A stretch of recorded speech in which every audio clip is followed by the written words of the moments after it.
The Lightning Thief by Rick Riordan. This looks like a really good book. And it must be about a big city and a guy. He's got a sword in his hand, so that looks pretty interesting. Chapter 1. I accidentally vaporized my pre-algebra teacher. Vaporize, vape. Vape usually means smoke, so I must have turned my pre-algebra teacher into smoke. This is getting good. Look, I didn't want to be a half-blood. What's a half-blood? If you're reading this because you think you might be one, my advice is close this book right now. Believe whatever lie your mom or dad told you about your birth and try to lead a normal life.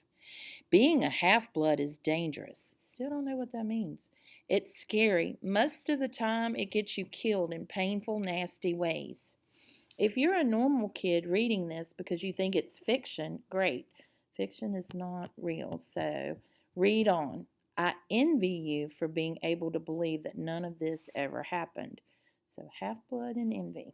But if you recognize yourself in these pages, if you feel something stirring inside, stop reading immediately. You might be one of us, and once you know that, it's only a matter of time before they sense it too, and they'll come for you.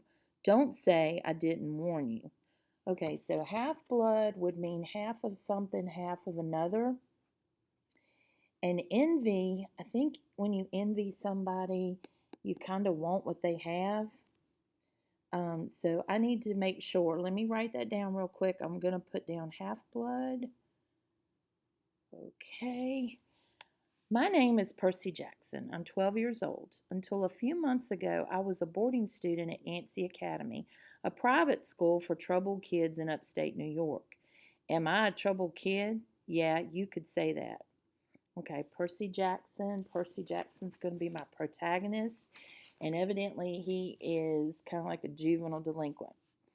I could start at any point in my short, miserable life to prove it, but things really started going bad last May when our sixth grade class took a field trip to Manhattan.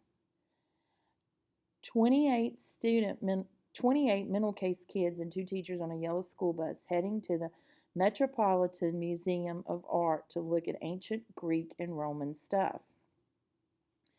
All right, so they're going to an art museum and they're looking at ancient Greek and Roman stuff. Wonder why ancient Greek and Roman?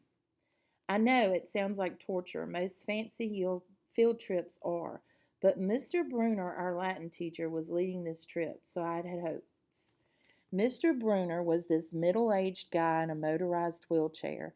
He had thinning hair and a scruffy beard and a frayed tweed jacket, which always smelled like coffee. Okay, so there's my imagery right there. He's in a wheelchair. He's got thinning hair, scruffy beard. Scruffy kind of mean it's all over the place, and a frayed tweed jacket, and smells like coffee. So I've got a really good description here of Mr. Bruner. You wouldn't think he'd be cool, but he told stories and jokes and let us play games in class.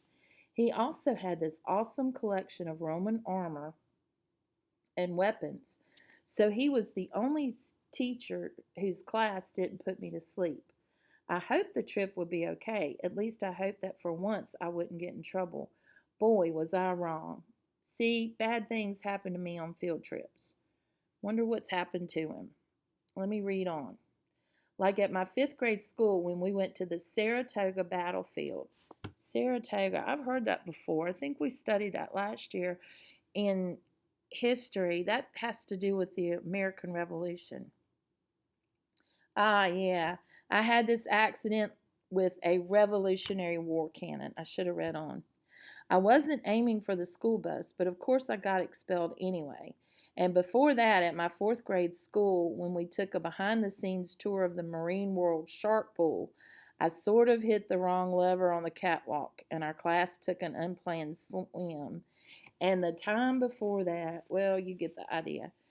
So this kid, Percy, has had quite a few accidents going on. And that goes to showing me that he's probably had some difficulties in school. So he's not really a good student. This trip, I was determined to be good. All the way into the city, I put up with Nancy Bobafett, the freckly, red-headed Kleptomaniac girl. Kleptomaniac. Oh my goodness. What in the world does that mean? I'm definitely going to have to look that up. Hitting my best friend Grover in the back of the head with chunks of peanut butter and ketchup sandwich. Peanut butter and ketchup. Cool. Grover was an easy target. He was scrawny. He cried when he got frustrated. He must have been held back several grades because he was the only sixth grader with acne and the start of a wispy beard on his chin. Okay, so in here they're saying that Grover should have been held back because he's got acne and whiskers. And most sixth graders don't have whiskers, so they're probably right. On top of all that, he was crippled. He had a note excusing him from PE for the rest of his life because he had some kind of muscular disease in his legs. He walked funny, like every step hurt him, but don't let that fool you. You should have seen him run when it was enchilada day in the cafeteria. So I wonder if Grover's crippled, how he's going to play into this story. Anyway, Nancy Bobofet was throwing wads of sandwich that stuck in his curly brown hair, and she knew I couldn't do anything back to her because I was already on probation. I know what probation means. That means that if you do something wrong, you're going to get in really bad trouble.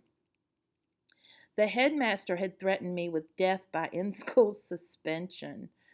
Okay, that's a hyperbole because nobody's going to have death by in-school suspension if anything bad or embarrassing or even mildly entertaining happened on that trip.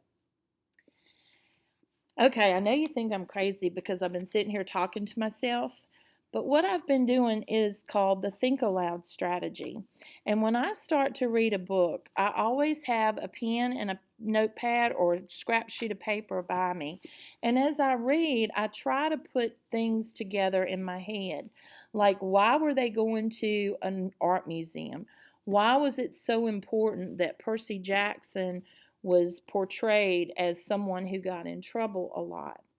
When you read, if you're a good reader and even learning to read, I've been reading for many, many years, and I still go through books and ask questions as I read. And those questions help me find out stuff. And my little notepad beside of me helps me know that I need to go back and look up these words. This word right here, kleptomania or kleptomaniac, means somebody who steals. And they don't steal like a robber. They steal because it's a mental health issue. So that's what I do, and that's how I use the Think Aloud strategy. One of the other things that's real quick is this is a new book, and if I were doing a Think Aloud strategy for the first part of it, first of all, one of my favorite books is the Percy Jackson series, who was written by Rick Riordan. And Rick Riordan is sponsoring a whole new set of authors. And this is one of the authors, Kwame, and I'm not sure how you say that last name. But this was a book, and it's about Tristan Strong punches a hole in the sky. And if you look on the back to read aloud, it talks about this is about West African mythology, and that's not something that I really know a lot about, so I'm anxious to read it. It also looked really cool because he's got a lot of cool gadget that it looks like he uses. Plus, he's got this big guy who's like his sidekick, and I want to know who those are. So when I'm reading, I ask myself questions as I go along. This is a really good strategy, and as you get better and better at reading, you won't necessarily think aloud out loud, but you'll think aloud in your brain. And I do that every day, and most good readers do. If you have any questions, please email me, and I'll be glad to help you.